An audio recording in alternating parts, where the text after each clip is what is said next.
Comment gagner de l'argent sur le court terme avec les NFT? Le cas Artblocks. On le voit maintenant ensemble. Fabien, c'est parti, on t'écoute.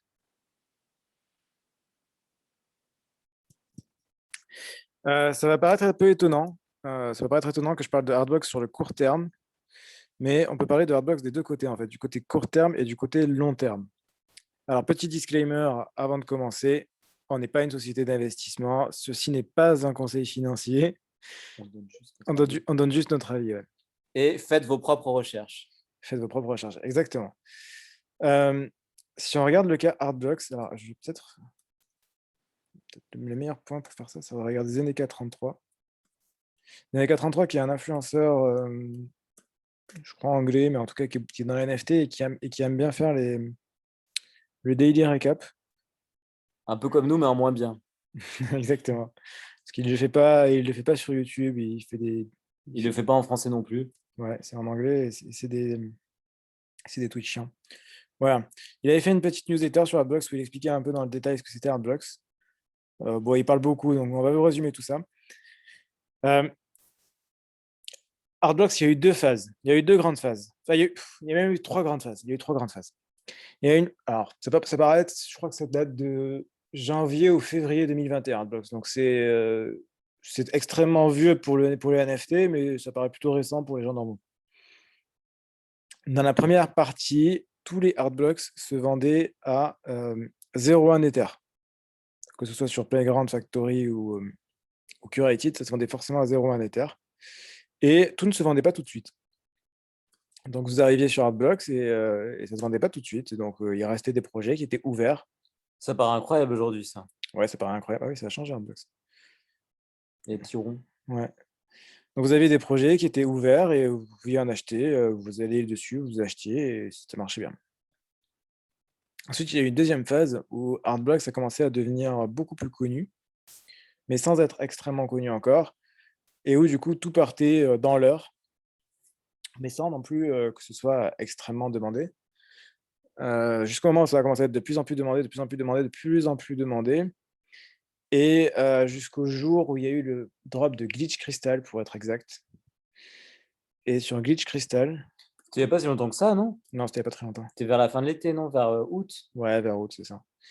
Glitch Crystal de Hardblocks qui fait 1 million de dollars en gaz juste sur ce drop-là. Ouais, c'est lui, Glitch Crystal. Je me rappelle de ce soir-là. Tu n'y avais pas été parce que c'était inquiet. On n'était pas serein. Ouais, parce qu'en fait, c'était vraiment, pour le coup, à l'époque, les gazoirs, c'était pas courant, c'était pas un truc qui se faisait beaucoup. C'était monté à 2500 Gwei, ce qui paraissait énorme à cette époque-là. Aujourd'hui, ça monte à 9000, mais. Et d'ailleurs, le floor n'est pas très élevé encore dessus. Et c'était un Hardblocks Curated, donc on savait qu'Hardblocks Curated, les gens ont compris qu'Hardblocks Curated, voilà, Hardblocks Curated, les gens ont compris que c'était quelque chose d'intéressant et que ça faisait de l'argent. De la grosse cam, comme on dit dans le milieu. Et donc, donc tout le monde y allait et tout le monde appartient à gazoir. Ce qui fait que depuis cette époque-là et depuis ce mint-là, les règles ont changé.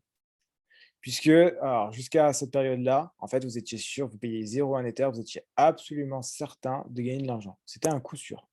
Un coup sûr. Bon, en général, les gens en achetaient deux, ils vous en vendaient un sur, plus ou moins sur le court terme pour rembourser l'investissement des deux et garder le suivant.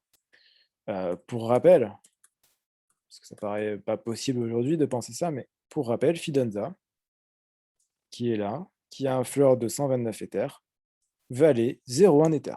129 Ethers, putain, 129 Ethers. Ah, c'est vraiment monstrueux. C'est combien en dollars, ça, en euros? 100, ça fait 100 000, 300 000. Ça fait C'est plus d'1 million. Hein. Non, non, pas du tout, ça fait 500 000 euros, 400 000. Bah attends, vas-y, parle, je suis sur la petite calculatrice. Ouais, non, ça doit faire dans les 500 000 euros. Et ça, 129 Ethers, ça valait 0,1 Ether au lancement. Et ça valait 0,1 Ether, il n'y avait pas non plus un monde incroyable. Si on prenait Ringers, C'est ça, 500 000 euros. Donc en fait, on est passé de 300 euros à 500 000. C'est mieux que l'immobilier, hein, pour dire ça à vos parents. Ringers, voilà, c'est des cas extrêmes. Hein.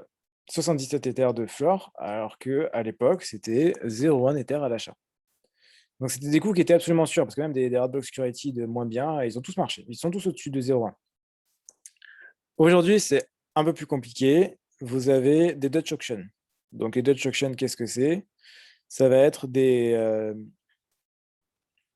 enchères descendantes. Le prix descend jusqu'à ce qu'il y ait des acheteurs.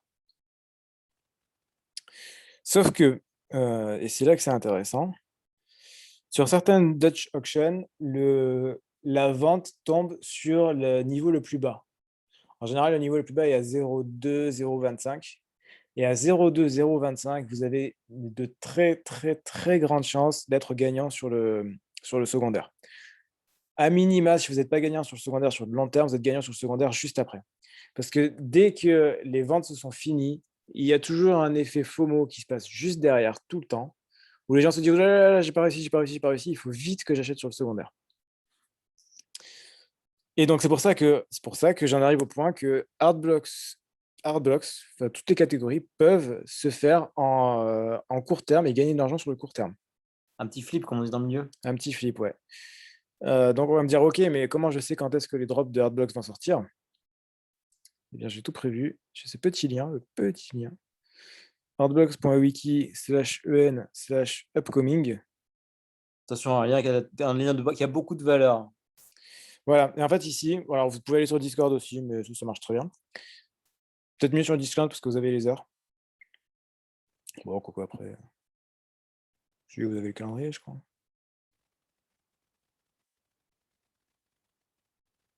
Ouais, vous avez toutes les infos. Non, mais c'est parfait. Il y a toutes les infos. Donc voilà, vous avez sur ce site-là, et vous avez donc les drops qui vont arriver. Donc voilà, vous avez le 26 octobre, donc c'est-à-dire demain, il y en a 2, le 28, il y en a 2, le 29, il y en a 2, le 5, il y en a 1. Et après, vous avez toutes les infos. Donc vous cliquez dessus, et vous avez, bon, ça, dans la pratique, tout le monde s'en tape. Ça, c'est intéressant. Les pricing tiers, donc de la Dutch Auction. Donc voilà, si ça se vend, si vous voyez qu'à 0,12, c'est pas encore passé, vous pouvez acheter. Enfin, vous pouvez acheter, vous faites ce que vous voulez, hein, mais à 0,12, c'est En fait, le risque, il est tellement faible. On ne dit pas qu'il n'existe pas, hein, mais il est quand même tellement faible de perdre de l'argent que vous pouvez y aller. Après, peut-être que. Enfin, vas-y. voilà. Donc voilà, et en fait, c'est intéressant d'aller voir ça, c'est-à-dire donc se poser à la bonne heure, donc c'est-à-dire ici à 11 AM City, vous faites attention avec les décalages horaires. Et si vous arriviez sur le dernier tiers, même l'avant-dernier, même 0,24, en général, ça passe, mais le dernier, c'est assuré. Et voilà, donc le but, en fait, c'est que les gens vont se concentrer principalement sur Hardblocks Curated parce qu'ils savent que c'est là où il y a de l'argent à faire. Et ils ont tendance à oublier les autres. Donc Factory, parce que Factory, il y en a beaucoup. Donc les gens ont tendance à l'oublier. Et Playground, c'est extrêmement bien parce que Playground, il ne faut pas oublier que les artistes de Hardblocks Playground ont fait du Hardblocks Curated. Donc c'est une renommée. C'est des gens qui sont très connus. Comme le soulignait très bien Zeneka, les gens sur Hardblocks, je ne sais pas pourquoi d'ailleurs c'est le cas, on dit qu'on a acheté un Fidenza, on ne dit pas qu'on a acheté un Tyler Hobbs, qui est le nom de l'artiste. Et donc forcément, si Tyler Hobbs fait un playground, bah, ça peut passer sous les radars parce que pour la plupart des personnes, on se dit que c'est un Fidenza qu'on achète et que ce n'est pas le nom de l'artiste. Donc faites très attention à ça. Regardez les artistes, regardez particulièrement dans Playground. Est-ce que Lauren Bednar, là, ici, il a fait un Hardblocks Curated qui a extrêmement bien marché ou pas? S'il a fait un Curated qui a très bien marché, vous avez de grandes chances de réussir à faire un playground incroyable. Donc en se renseignant bien, en ayant pas mal d'infos et en étant régulier, assidu sur les drops, en essayant d'aller choper le dernier tiers à chaque fois, vous pouvez clairement faire de l'argent sur le court terme avec Hardblocks. Voilà, c'est tout pour cette vidéo.